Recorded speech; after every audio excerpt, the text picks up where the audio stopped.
আমরা বিজেপিকে সরকারকে শক্তিশালী করার জন্য আহ্বান জানাচ্ছি।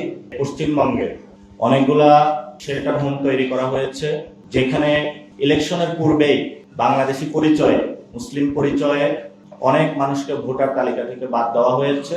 আমরা মনে করি এটা তাদের আভ্যন্তরীণ বিষয়, কিন্তু কোনো ধর্মের কারণে কোনো ট্যাগিং করে এই ধরনের ভোটার তালিকা থেকে যখন বাদ দেওয়া হয়, পুরো বিশ্ব ব্যবস্থায় এটা একটি মানবতা বিরোধী কাজ।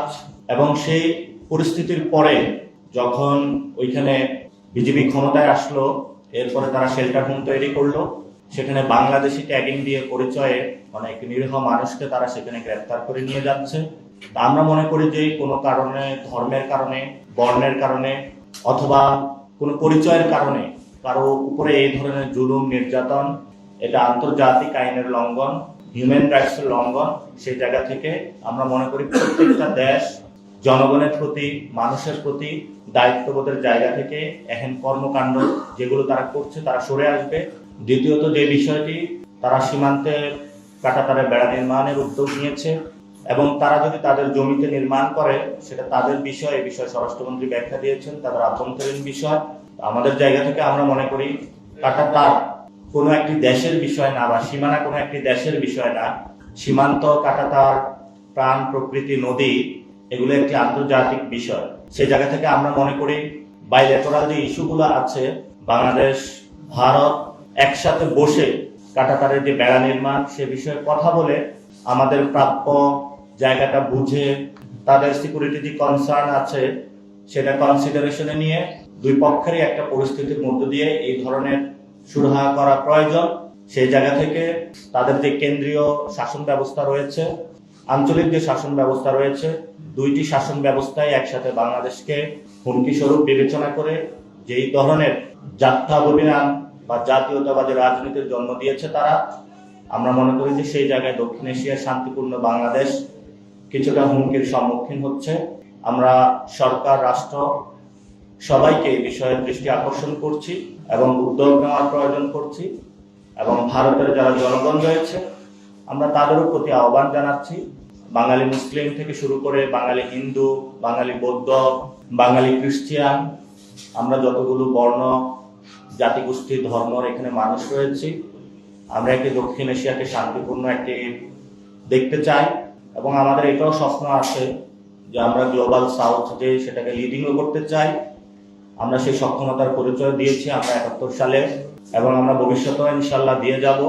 সেই জায়গা থেকে আমরা পুরো বিশ্ববাসীর কাছে, দক্ষিণ এশিয়া এবং বাংলাদেশের সরকারের কাছে আহ্বান জানাচ্ছি এই বিষয়গুলোর প্রতি সুনির্দিষ্ট নজর দেওয়া প্রয়োজন।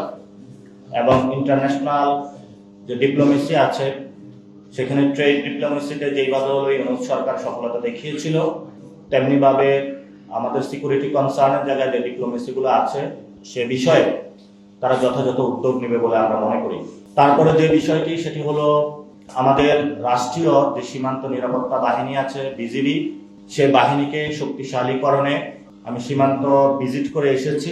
সরকারের যথাযথ উদ্যোগ নেই, তাদের বেতন কাঠামো থেকে শুরু করে তাদের পেট্রোলিং ব্যবস্থা, তাদের থাকার ব্যবস্থা, তাদের নিরাপত্তা ইস্যু থেকে তারা অনেক ভালনারেবিলিটিতে রয়েছে। যখন তারা আমাদের দেশকে প্রটেক্ট করে চলছে, সীমান্তে মশার কামড় খেয়ে, বিষাক্ত সাপের ছোবল খেয়ে, পরিবার পরিজনকে থেকে বিচ্ছিন্ন হয়ে একটি খুনি ফ্যাসিস্ট বিএসএফ এর মতন বাহিনীর সামনে তারা দাঁড়াচ্ছে, আমরা মনে করি 18 কোটি মানুষের জনগণ থেকে নৈতিক সাপোর্ট তাদের প্রতি রয়েছে। আমরা সরকার থেকে তাদের প্রতি সাপোর্ট আশা করছি। আমরা বিজেপিকে, সরকারকে শক্তিশালী করার জন্য আহ্বান জানাচ্ছি, যাতে আমাদের ঐতিহাসিক সেই মুক্তিযুদ্ধের মাধ্যমে যে আমরা দেশের সীমানা পেয়েছি, রক্তের উপরে দাঁড়িয়ে যে দেশটা আমরা সার্বভৌমত্ব অর্জন করেছি, সেই দেশটা যাতে তারা রক্ষা করতে পারে। আপনারা ইতিমধ্যে জেনেছেন যে আমি 2টা সীমান্তে সফর দিয়েছিলাম। কসবাতে গিয়েছিলাম, একজন কলেজ পড়ুয়া ছাত্রকে রাতের আধারে খুনি বাহিনী হত্যা করেছে। তাদের ফ্যামিলির সাথে কথা বলেছি। আমরা সেখানে বলেছিলাম সরকার থেকে এই শহীদ ফ্যামিলিকে ক্ষতিপূরণগুলো দেওয়ার জন্য।